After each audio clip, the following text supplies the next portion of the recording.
semuanya, selamat malam minggu, apa kabar?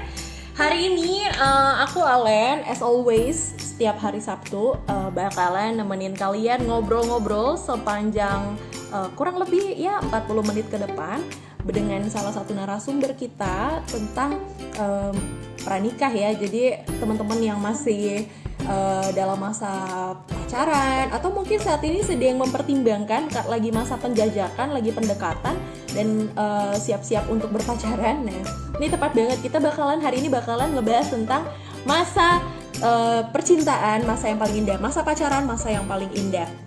Tadinya ditulisnya masa bercinta, masa yang paling indah. Cuma beberapa orang mikirnya bercinta itu langsung ngomongnya tentang make love gitu ya. Jadi aku mau klarifikasi bahwa yang dimaksud adalah masa pacaran, masa yang paling indah. Nah, jadi kita hari ini ngebahas tentang masa pacaran, masa yang paling indah.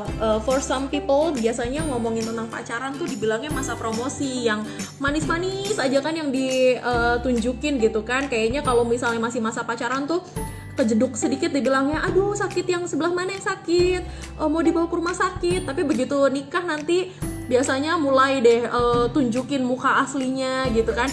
Langsung dibilang kalau kejeduk pas lagi udah nikah ngomongnya malah, matamu di mana sih? Makanya hati-hati dong, bla bla bla gitu ya. Nah, tapi ada juga yang orang ternyata dari masa pacaran pun nggak cuma yang indah-indah, apalagi kayak misalnya ngebahas tentang orang yang berpacaran memang sudah hampir memasuki jenjang rumah tangga ya, masuki persiapan pernikahan gitu kan. Nah, kayak tadi nih aku habis bina pranikah ya 2 jam. Nah, itu pas lagi bina pranikah tuh kita diminta untuk sejujur-jujurnya ketika masih pacaran. Kenapa? Supaya ketika udah nikah nggak kaget, ternyata kok dia begini ya, kok waktu pacaran kayaknya oke-oke aja ya. Atau yang ketika pas lagi mau nikah, lagi persiapan, banyak banget ribut-ribut terus kayak shock gitu kan. Nah, ini bagaimana sih kita menggambarkan atau memaknai masa pacarannya? Apakah masa pacaran itu hanya masa-masa yang indah aja, hanya masa-masa promosi aja, atau masa pacaran itu adalah masa untuk menunjukkan wajah asli kita sebelum memasuki jenjang rumah tangga? Nah, untuk itu pada hari ini kita akan ditemani oleh narasumber kita, yaitu Bapak Andy Darmawan. Nah, hai Pak Andy. Hai. Ya, selamat malam. Selamat keluarga malam-malam. Nah, Pak Andy, ini nih kita ngomongin tentang, aku agak revisi tema kita supaya nggak salah. Soalnya beberapa bilang kayak masa bercinta maksudnya apa? Make love atau enggak? Kadang orang kalau ngomongin tentang bercinta kan tentang make love. Nah, jadi temanya aku revisi dikit, jadi tentang masa pacaran, masa yang paling indah. Nah, apakah benar masa pacaran itu hanya yang indah-indah, hanya yang manis-manis, atau sebenarnya masa pacaran itu adalah masa penjajakan memasuki rumah tangga? Nah, jadi aku mau mulai bertanya, menginterogasi Pak Andy.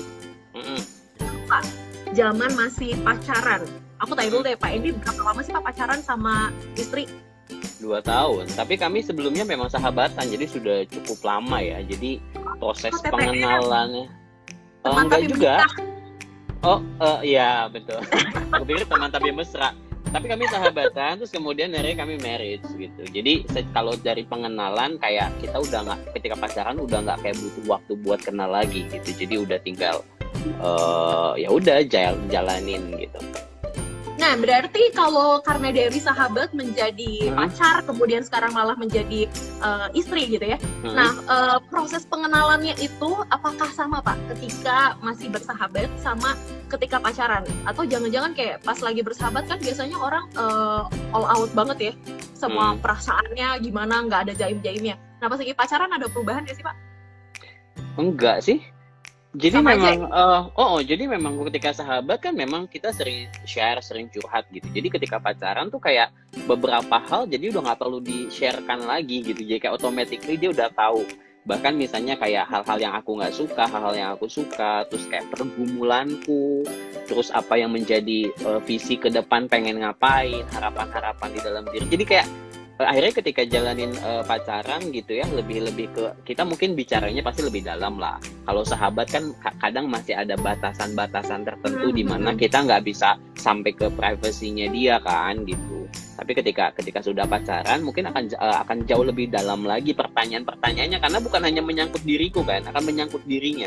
Jadi waktu aku share pergumulan, pasti kan dia mikir juga, waduh, kalau pergumulan pacar gua kayak begini, kira-kira dampaknya buat gua apa nih, gitu kan. Jadi pembicaraannya bakal bukan cuma sekedar tentang apa yang aku alami, tetapi kira-kira nanti dampaknya apa nih, kalau misalnya akhirnya kami melanjutkan dari pacaran ini ke pernikahan, kayak gitu sih. Nah kalau misalnya Pak dari memutuskan untuk akhirnya berpacaran dengan istri Bapak, itu apa yang membuat Bapak akhirnya memutuskan untuk I think she's the right person, so I think I cannot live without her, gitu kan? Apa yang membuat Bapak akhirnya memikir kayak ini adalah perempuan yang tepat untuk menjadi pasangan hidup, dan gue mau pendekatan, gue mau berpacaran, gue mau serius sama dia. Gimana Pak? Oke, jadi memang kan pacaran itu adalah masa dimana kita punya waktu untuk mengenal orang itu lebih dalam. Pasti tujuannya ke jenjang berikutnya dong ya. Apalagi maksudnya dengan usia yang sudah lumayan tinggi. Waktu itu aku married 32 gitu. Jadi memang ya, jadi udah bukan lagi mikirin masa-masa romantis gitu loh. Jadi lebih memang karena arahnya udah jelas bakal kemana. Jadi memang ketika memutuskan pun pertimbangannya sudah jauh lebih clear kayak gitu. Nah kalau aku sempet kayak coba pikir-pikir ya, kalau pacaran itu pasti ada tahapnya tuh. Aku singkat pakai pacar ya, pakai pacar. Jadi P-nya itu akronim ya, P-nya itu pasti perkenalan, ya dong. Memang kadang ada orang bilang kan ada cinta pada pandangan pertama, bisa aja sih. Tapi aku nggak bisa mengatakan bahwa itu adalah cinta sebenarnya, karena bagaimanapun tetap butuh mengenal dia, mengenal kekurangannya, mengenal kelebihannya, mengenal ekspektasinya. Minimal kita tahu keluarganya siapa, latar belakangnya apa, dan lain sebagainya. Itu penting dong. Yang kedua kemudian A-nya adalah alasan ketertarikan. Nah ini penting nih dipikirin. Ketika kita belum menjadikan dia pacar, kita kudu punya alasan yang cukup kuat dulu. Kira-kira apa yang membuat aku tertarik kepada dia? Misalnya kalau awal mungkin physically, ya secara fisik, atau mungkin karena kepribadian dia baik, karena udah kenal, mungkin merasa bahwa kayaknya nyambung nih kalau ngobrol sama dia nih, kayaknya punya visi yang sama nih sama dia. Nah alasan-alasan itu yang perlu kayak kita catat gitu loh, walaupun mungkin nggak secara literal ya dicatat, tapi kayak perlu kita benar-benar pahami supaya ketika kita memutuskan berpacaran, alasannya tuh bukan karena alasan-alasan yang akhirnya membuat relasi itu cuma sementara. Kan banyak tuh ya orang pacaran karena tajir, lumayan nih gua dijajanin mulu misalnya ya, kemudian populer, ganteng, cantik nih, lumayan kalau gue jalan sama dia tuh bisa ini, jago main musik, lumayan kalau tiap hari dimainin musik. Siapa bilang kalau tiap hari dimainin musik itu enak lama-lama. Beneran ya kan? Nah itu A-nya, alasan ketertarikan. Yang ketiga C-nya adalah ketika kita sudah mendapatkan alasan, kita perlu cari tahu kira-kira dia tertarik sama kita apa enggak. Nah itu penting kan? Jangan sampai kita kayak udah perkenalan, alasan, cari tahu. Oke, C-nya adalah cari tahu. Kita harus cari tahu dia lebih jauh, kenal sahabatnya, kenal keluarganya, kenal karakternya, kenal mimpi-mimpinya, baru kemudian ajak mendoakan. Nah, aku tuh waktu proses mau pacaran tuh A-nya itu aku pasti ajak doain. Waktu itu kami doain kurang lebih hampir 1 tahun lah kami doain, kan dari sahabat kan. Jadi kami doain sama-sama, kita pikirin bener nggak ya lu tuh adalah memang yang disiapkan buat gua, terus kira-kira bersama-sama gua kita bisa sama-sama jalanin sesuatu yang dimana kita bisa bertumbuh jadi pribadi yang lebih baik, bisa bukan cuma sekedar jalanin relasi kayak kebanyakan orang gitu, tetapi di dalamnya kita bisa melihat kasih yang sesungguhnya gitu dan lain sebagainya. Baru setelah ajak mendoakan, sama-sama ketemu jawabannya, baru realisasikan, menyatakan perasaan, dan kemudian ajak berkomitmen. Nah, itu tahap-tahap yang penting tuh di dalam pacaran menurutku gitu, karena aku ulang ya, P itu tadi adalah perkenalan, mengenal secara pribadi ya, perjumpaan pribadi dengan orang yang kita sedang taksir lah istilahnya. Kemudian yang kedua A, alasan. Alasannya apa? Apakah sekadar fisik? Apakah sekadar kekaguman karena talenta atau bakat dia gitu kan? Terus yang C, cari tahu. Cari tahu tentang mimpi-mimpinya, visinya, pergumulannya begitu ya. Kemudian yang yang A, ajak doa bareng. Ajak untuk mendoakan apakah kalian berdua sama-sama merupakan apa ya istilahnya orang yang sudah Tuhan siapkan untuk saling mengisi satu sama lainnya. Kemudian yang R, realisasi, wujudkan, nyatakan bahwa kalian memiliki komitmen gitu ya Pak ya? Betul. Asik banget. Nah kalau gitu Pak, berarti gini, tadi kan Bapak sempat ngomong ya, ada yang memang karena tajir, ada yang karena jago main musik, jago main basket, pinter ngomong segala macam bla bla bla gitu kan. Nah sehingga banyak banget orang yang istilahnya apa ya, bukan karena cinta yang tulus tapi cinta karena kan gitu ya. Nah kalau kayak gini-gini kan artinya ketika pada konflik-konflik tertentu, pada masa-masa tertentu muncul konflik karena harapan atau alasan yang sebelumnya dia miliki itu tidak bertemu dengan realita kan. Nah kalau kayak gini berarti bisa dikatakan bahwa pacaran nggak selalu masa yang paling indah dong Pak? Betul, karena memang gini ya, manusia itu kan kompleks ya. Kita punya banyak keinginan dan pasti kita punya latar belakang tuh di balik segala keinginan yang kita miliki, termasuk waktu kita cari pacar. Ya, tiap orang tuh seringkali pakai sebuah istilah tuh yang namanya kriteria. Kenapa aku cari yang kayak begini? Kenapa aku cari kayak begitu? Pasti kalau ditelusuri itu kayak ada latar belakangnya. Misalnya kenapa aku cari yang dewasa? Kenapa aku cari yang kebapaan? Kenapa aku cari yang keibuan? Misalnya kayak gitu ya. Pasti ada latar belakangnya. Nah, ekspektasi itu yang kemudian mendorong kita untuk memutuskan mencari seseorang. Salah nggak? Nggak salah sih sebenarnya. Tapi kita perlu berhati-hati. Jangan sampai ekspektasi itu yang mendrive kita, yang akhirnya kemudian mengarahkan kita untuk mencari seorang yang seperti apa yang kita mau gitu. Nah, sehingga ketika ekspektasinya kita nggak temukan, akhirnya masa-masa pacarannya itu akhirnya menjadi sebuah beban ya, bukan menjadi sesuatu yang menyenangkan. Dan idealnya sebenarnya kita nggak bisa bilang bahwa masa pacaran itu adalah masa yang menyenangkan. Justru harusnya di masa pacaran itu kita harus mengalami situasi yang nggak menyenangkan. Karena konflik misalnya, ketika kita mendapati bahwa misalnya apa yang ekspektasi kita tentang dia ternyata tidak sesuai dengan apa yang kita mau, ketika misalnya menilai sesuatu, misalnya konflik, atau misalnya gini deh, simple things, kita berharap misalnya punya pasangan yang rapi, yang bersih dan lain sebagainya gitu, tapi ternyata pada kenyataannya berantakan di depan kita. Oh, bisa wangi, bisa cantik dan sebagainya, waktu kita ke rumahnya misalnya tiba-tiba, atau waktu kita sudah menjalani kehidupan rumah tangga ternyata nggak sama tuh kayak begitu tuh. Itu kan bisa menjadi sebuah persoalan juga. Tapi menurutku justru itu menjadi poin yang penting ya, ketika kita bisa mengenal dia, kita sudah mulai bisa memilah mana yang prinsip, mana yang enggak. Sepanjang itu enggak prinsip, ya it's okay, kan nggak ada manusia yang sempurna. Dan justru relasi itu menjadi indah di tengah-tengah ketidaksempurnaan, dan kita bisa mengasihi dengan kasih yang sempurna. Ada satu kata tadi yang menarik, berarti ketika ngomong tentang toleransi ya, bahwa ada hal-hal yang istilahnya bukan hal-hal yang prinsipil, kalau tidak sesuai ya udah istilahnya dimaklumi atau diterima begitu kan. Nah kalau gitu batasannya Pak, batasan hal-hal yang prinsipil, hal-hal yang istilahnya nggak bisa enggak, yang harus kita apa sih istilahnya harus kita tekankan dalam masa pacaran tuh apa aja sih? Kalau sesuatu yang sifatnya cuma permukaan ya, kayak tampilan gitu ya, atau misalnya cara dia, kalau kayak misalnya kayak tadi lah, misalnya kayak kebersihan dan lain sebagainya. Tapi tergantung juga ya, ada beberapa orang menganggap itu kan begitu penting tuh, kayak kebersihan dan lain sebagainya. Tapi kalau bagi aku pribadi itu nggak terlalu penting. Kalau aku bagi aku pribadi yang prinsip itu misalnya visi ke depan, nah itu udah nggak bisa ditolerir dalam pengertian begini. Aku tidak bisa menganggap visi dia salah, dan dia nggak bisa menganggap visiku juga salah. Tapi sejalan nggak kita? Jangan sampai ketika kita sudah punya visi yang berbeda, kita paksain diri, akhirnya bentrok gitu, dan kita nggak bisa sama-sama. Sementara kan pernikahan itu adalah menjadi teman seperjalanan. Betul. Sampai pada akhirnya gitu. Nah, hal yang prinsip kayak begitu. Kemudian misalnya terkait dengan nilai-nilai keluarga juga itu penting. Itu prinsip yang nggak bisa dilanggar gitu ya, tentang bagaimana kalau misalnya nanti membesarkan anak, terus terkait dengan keluarga besar kita mau seperti apa. Nah, itu menjadi mungkin itu yang memang perlu terus digali ketika kita menjalani relasi. Dan jangan takut putus. Aku pernah baca satu quotes kayak begini, tidak semua pacar itu pasti jadi teman hidup, jadi jangan galau kalau putus.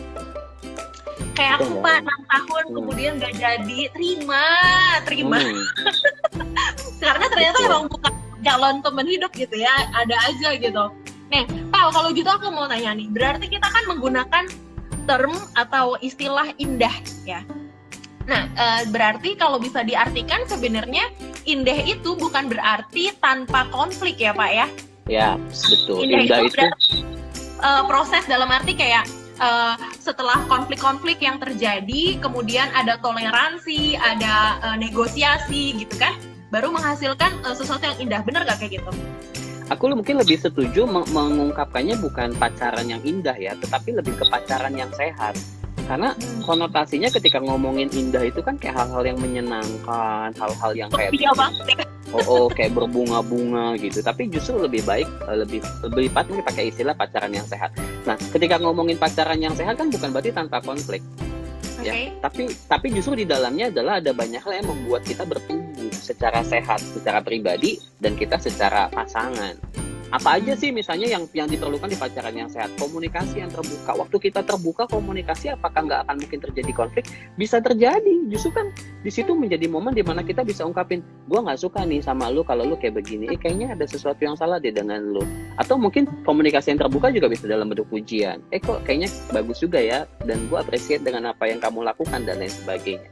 Terus yang kedua, pacaran sehat itu pasti butuh kepercayaan dan butuh komitmen.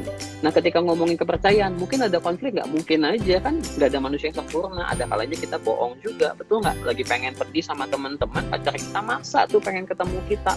Kayaknya alasannya kita bilang, aduh aku udah ngantuk, mau tidur. Padahal lagi main games tuh sama teman-teman gitu ya.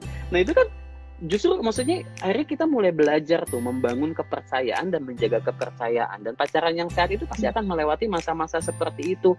Nggak mungkin deh sepanjang pacaran itu kayak kita selalu akan ngikutin maunya pasangan kita, kecuali memang bucin banget ya. Bahkan manusia bucin pun dalam hati kecilnya pasti ada terjadi penolakan. Yes. Betul, itu ada kemungkinan tuh kayak begitu. Kemudian harus care, rasa ingin tahu tuh harus ada, peduli dong, itu penting ketika masa-masa pacaran. Tapi kan juga belum tentu ketika kita peduli pasti aman-aman. Pacar kita kadang mungkin juga ngomel kayak, aduh lu kayak terlalu kepo banget sih, terlalu overprotective misalnya sama gue dan sebagainya, padahal niat kita mau peduli. Kemudian menghargai waktu ada perbedaan. Nah itu kan penting pacaran yang sehat. Dan justru menurut saya di dalam pacaran itu harus semakin ditunjukin tuh bahwa keperbedaan yang ada, supaya ketika marriage aslinya gitu ya. Betul, supaya waktu marriage nggak kaget kan, karena tinggal bersama, lihat segala sesuatunya. Kalau tidak dimulai dari pacaran, kayak gimana? Tapi nggak boleh lupain juga, tetap harus ada keintiman. Intimasi bukan dalam pengertian melakukan sesuatu yang belum boleh dilakukan ya, tetapi bagaimana kita bisa menunjuk dan mengekspresikan rasa sayang. Butuh kerjasama. Waktu ada masalah, gimana caranya kita bisa menyelesaikan sama-sama dengan baik. Jangan selalu serius pacaran itu, jangan selalu romantis juga. Bosan kalau romantis mulu. Harus ada konyolnya. Iya, harus ada ngerjainnya kadang, ya kan? Kayak harus ada lucu-lucunya supaya hidup itu tambah berwarna. Dan yang paling penting menurutku adalah pacaran yang sehat yang pernah kita bahas tuh yang lalu. Harus selalu membicarakan masa depan. Mau dibawa kemana nih pacaran ini? Karena kalau tanpa ada pembicaraan itu, ya pacarannya nggak akan menjadi pacaran yang sehat. Bukan cuma sehat, pacaran yang nggak jelas kalau nggak ngomongin masa depan. Itu kayak sebenarnya itu kayak cerita gitu, kayak abis itu nyanyi lagunya mau dibawa kemana. Nah betul. Ya ini penting nih, tadi Pak Andy sempat bilang bahwa dalam masa pacaran itu artinya nunjukin seril-realnya ketika kita memang itu jangan palsu gitu kan, tapi juga ada saatnya kita serius, ada saatnya kita istilahnya do fun together gitu ya, misalnya melakukan hal-hal yang seru dan lain-lain. Nah Pak, kalau misalnya menurut Pak Andy sendiri ya, menurut pengamatan Pak Andy deh, gaya pacarannya anak-anak muda-mudi zaman sekarang sama zamannya Pak Andy, padahal Pak Andy juga masih muda sih, jadi ngomong gimana ya, zaman beberapa tahun sebelum ini gimana Pak? Ada nggak sih perbedaannya? Kalau aku sih lihatnya enggak ya, maksudnya gini loh, jangan sampai juga terkesan kayak anak-anak sekarang tuh kayak terlalu bebas ya. Banyak anak milenial akhirnya protes kan ya, kayak milenial selalu disalahin nih, padahal nggak kayak begitu ya.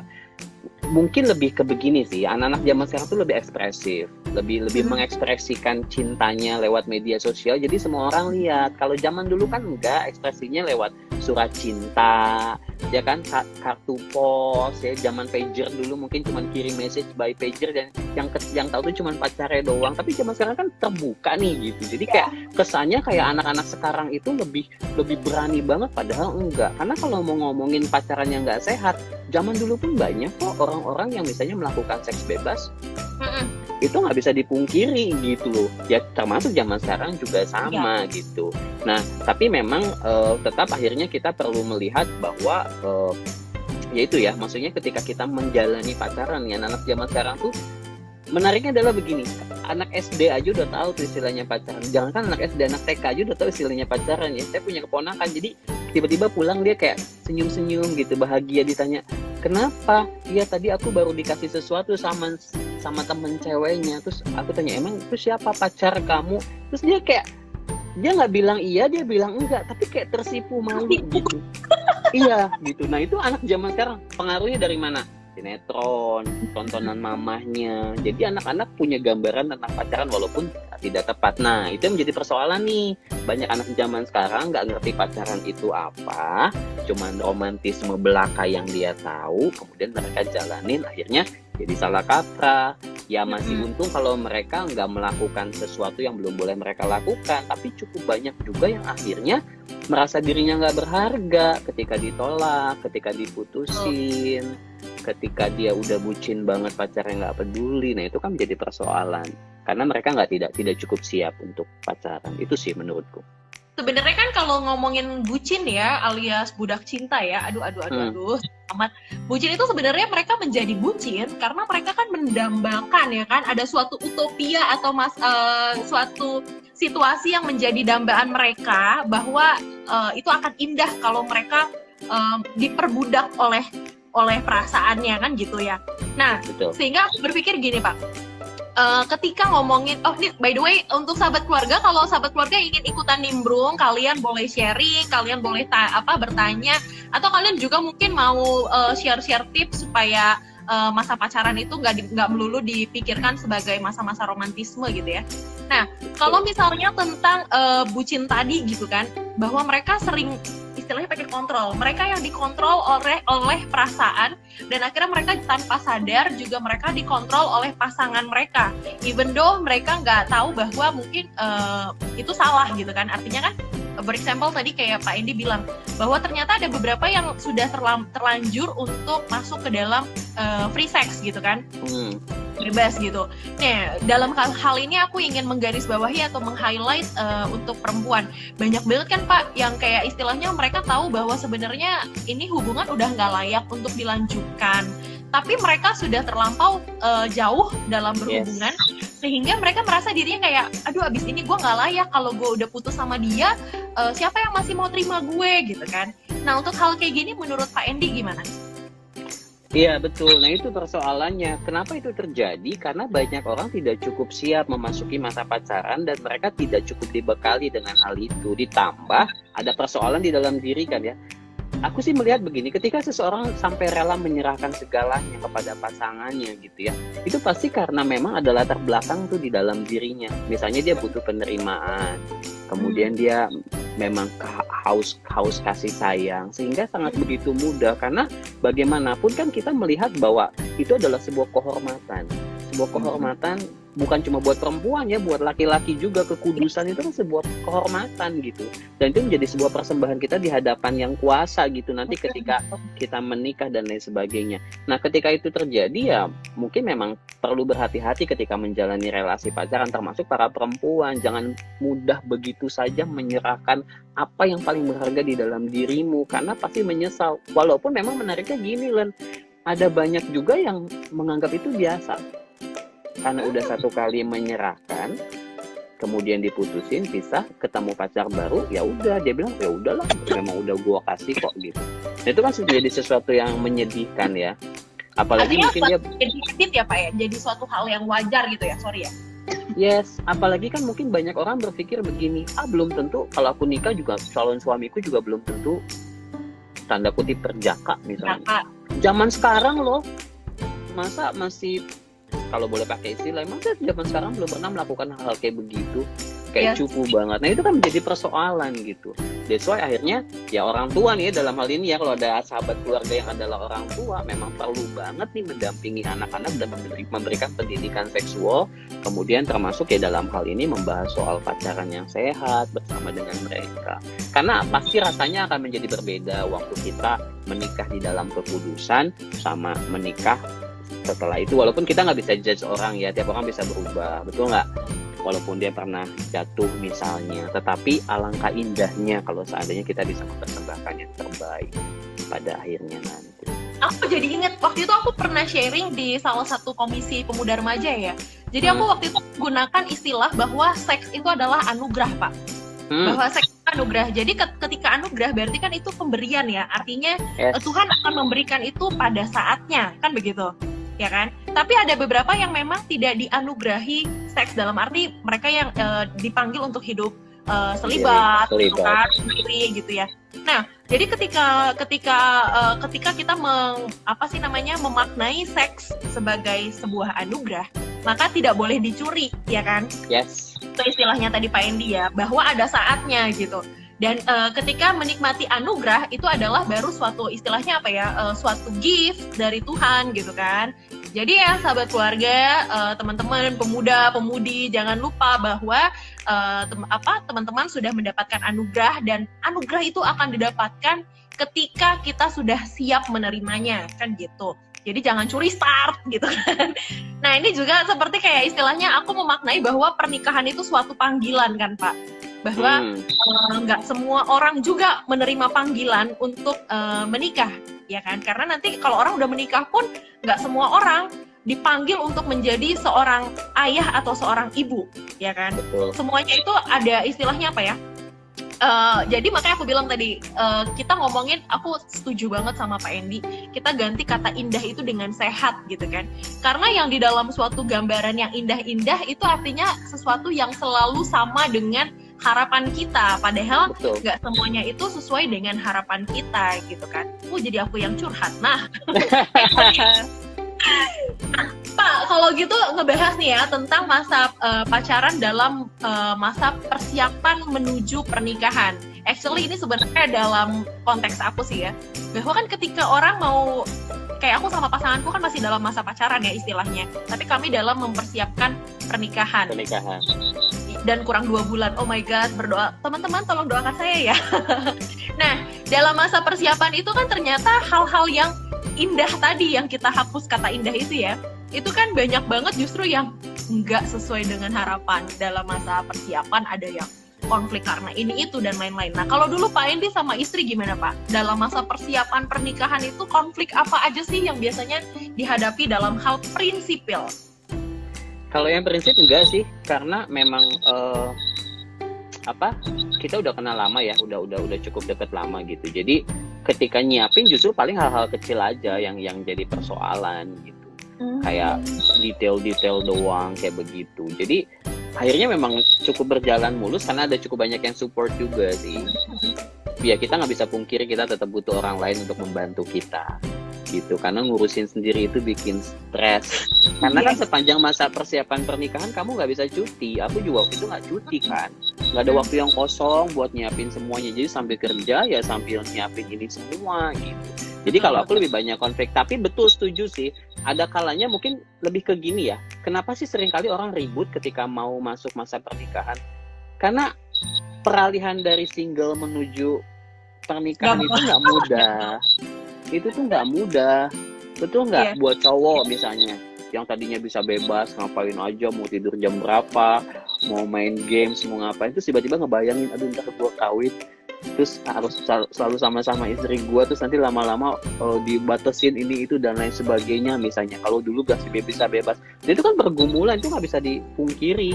Terus mikirin, aduh nanti kalau punya anak, aduh harus bangun pagi ngeliat dan sebagainya gitu ya. Nah mungkin pergolakan gitu yang akhirnya membuat kita menjadi sensitif tuh ketika memasuki masa-masa pernikahan, tapi mungkin tidak terungkapkan gitu. Jadi kayak ada persoalan sedikit jadi stres, terus kayak maju mundur, jadi nggak ya gitu kan. Belum ngadepin keluarga besar, nah itu yang seringnya persoalan tuh. Maunya mama papa mungkin nggak masalah, om tante nenek kakek, nah itu itu yang jadi yang seringkali jadi kayak aduh itu bikin kepala pusing, menentukan menu makanan, menentukan tempat mau di mana, betul nggak? Sampai tanggal aja bisa ribut tuh kalau udah ngomongin keluarga besar. Itu padahal kan sebenarnya itu bukan yang prinsip-prinsip banget gitu, cuman karena kita sendiri juga lagi deg-degan mau masuk masa pernikahan, ditambah itu jadi complicated. Jadi istilahnya sebenarnya itu tumpukan situasi ya. Artinya ada tekanan mungkin di lingkungan kerja, tekanan di lingkungan keluarga, kemudian juga dalam masa persiapan, dan mungkin juga lagi lelah dan lain-lain gitu kan. Hal-hal yang sebenarnya ketika masa-masa persiapan pernikahan harusnya sih bukan lagi masalah prinsipil ya Pak ya. Artinya sebelum memasuki masa pernikahan sebenarnya harusnya hal-hal yang prinsipil itu sudah satu suara dulu ya. Artinya sudah negosiasi, toleransi dan lain-lain gitu ya. Oke Pak, waktunya udah habis. Jadi aku mau minta topnya tadi ya. Sebelumnya aku mau summary dulu buat kasih summary buat sahabat keluarga dan teman-teman pemudi-pemuda yang sudah mendengarkan. Jadi tadi Pak Andy bagus banget kasih akronim PACAR, PACAR. P itu adalah perkenalan, sejauh mana kita benar-benar mengenal si pribadi dari pasangan kita itu. Waktu itu mungkin sebelum memutuskan untuk menjadi pacar gitu ya. Betul. Pertama perkenalan, kemudian A itu alasan. Alasan apa yang membuat kita akhirnya jatuh cinta? Apakah sekadar fisik? Apakah sekadar oh dia pinter ini loh, oh dia tajir loh. Nah itu A, alasan. Kalau misalnya cuma sekadar itu, kalian mesti mikir lagi. Pada suatu saat nanti alasan-alasan tersebut bisa jadi hilang, gitu ya. Kemudian yang C, cari tahu tentang misalnya pola asuhnya, keluarganya, budayanya, kemudian kebiasaannya, visi hidupnya, masa depan apa sih yang dia harapkan, dan apakah masa depan dia dengan masa depan yang kita harapkan itu sinkron atau enggak. Kalau enggak sinkron, cari tahu juga dia kira-kira suka nggak sama kita. Oh iya, penting. Itu namanya beda keyakinan Pak. Kita yakin sama dia nggak yakin. Nah ini penting ya, cari tahu gitu kan. Kemudian yang A berikutnya adalah ajak doa. Ajak doa dalam arti apa? Maksudnya kayak kalian menggumuli bareng gitu kan. Kita siap nggak sih untuk memasuki, kita siap nggak untuk memasuki pacaran dalam arti masa penjajakan untuk hal yang lebih serius lagi? Siap nggak untuk berbagi visi? Siap nggak untuk berbagi pergumulan? Siap nggak untuk menghadapi ketidaksempurnaan yang tadi Pak Andy sempat bahas ya, bahwa nggak ada yang sempurna, tapi justru kita bisa saling melengkapi gitu kan. Yang terakhir R, yaitu realisasi. Ya udah realisasikan. Kalau yang P sampai A yang tadi PACA-nya itu sudah selesai gitu kan. Yang R, realisasikan komitmen kalian, realisasikan mimpi kalian berdua gitu. Itulah baru yang namanya pacar. Nah Pak, boleh dong kasih kita kiat-kiat singkat tentang gimana sih supaya menghadapi masa pacaran ini supaya sehat. Aku kasih akronim lagi pacar ya. Oke. P-nya adalah harus ada perasaan cinta. Pacaran gak ada cinta itu bukan pacaran namanya. Apalagi kalau terpaksa. Ya mendingan gak usah pacaran. Karena berat pacaran tanpa cinta. Yang kedua, A-nya harus ada antusias untuk bersama dan untuk bertemu. Pacaran yang sehat harus antusias dong, pengen ketemu, jangan baru di WhatsAppin balas-balasnya lama, nganggap dia sebagai sesuatu annoying banget gitu karena gangguin dan lain sebagainya. Kemudian C-nya ceritakan apapun, terbuka.